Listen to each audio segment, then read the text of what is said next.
Praise the lord. ఈరోజు August 6వ తారీఖు 2024 సంవత్సరం మంగళవారం ఉదయం 11:30 ప్రాంతంలో వించిపేట నైజాం గేట్ సెంటర్లో జియో తాలూకు ఆ పాయింట్లో ఉన్న ఆయన్ని రిక్వెస్ట్ చేస్తూ తీశారు. ఏం లేదండి, ఇవాళ నేను క్రిస్టియన్ అని చెప్పుకోవడానికి సిగ్గేస్తుంది, ఐఎమ్ మ్యాన్ ఆఫ్ గాడ్ అని చెప్పుకోవడానికి సిగ్గేస్తుంది. ఆ ఒక దరిద్రుడేమో టచ్ అనగానే వాడు రోగాలు పోతారంట, టచ్ అనగానే వాళ్ళు పడిపోతారంట. ఇంకొకడేమో నీళ్లు జల్లితే పడిపోతారంట. బైబిల్లో ఉందా ఇలాగా? యేసు ప్రభు చేయమన్నాడా? అబద్ధం చెప్పొద్దు, నరహత్య చేయొద్దు, దొంగతనం చేయొద్దు, పరస్త్రీని వ్యామోహం చూడొద్దు, ఇన్ని ఉన్నాయి, మంచి మాటలే ఉన్నాయి. వీళ్ళేమో తనని తాను హైలైట్ చేసుకోవడానికి ఏం చేస్తున్నారంటే వాళ్ళ నాయన. ఇంకొక ఆయనేమో ఈ అరటిపండు తిను నీకు పిల్లలు పుడతారు. వాడు పాస్టర్ అయినా దొంగబుండా కొడకల్లారా ఉద్దేశపూర్వకంగా కడుపు మండి నేను చెప్తున్నాను, నేను దైవ సేవకుడిని చెప్తున్నాను, మీరు యేసు ప్రభువుకి చెడ్డ పేరు తేమాకండి. క్రైస్తవులు అంటే ఇలాగా మాయ చేసి బతుకుతారు అనే మీ వల్ల 10 మంది మీలాంటి వాళ్ళు ఉంటే 100 మందికి ఆ పేరు వస్తుంది. కాబట్టి మీరు అలాంటివి ఏం చేయమాకండి. ఇవాళకి వాళ్ళ ఒక వీడియో చూశాను. ఆ వీడియోలో ఏముంది, జయశీలి ఎవరు సుందర్రావు గారు, ఆయనేమో ABCDF అంటాడు, ఏదేదో అంటాడు అనేసి ఆ క్రిస్టియన్ రోస్ట్ అనే ఏదో ఛానల్ వాళ్ళు ప్రసారం చేశారు.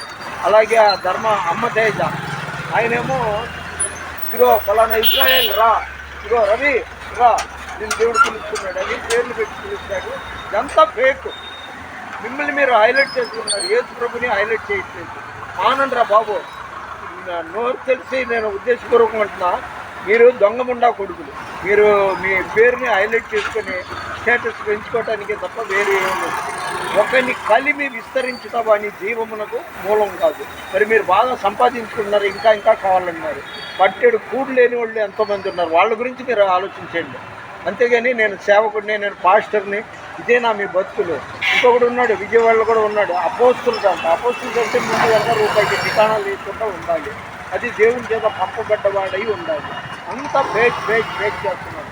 ఇది పాస్టర్లు, క్రిస్టియన్స్ అందరికీ కాదు, కానీ ఇలాంటి పనులు చేసినప్పుడు పెద్దవాళ్ళకి నేను వార్నింగ్ ఇస్తున్నాను. దేవుడు చూస్తున్నాడు, ఎప్పుడో ఒకసారి యాదవుతాడు.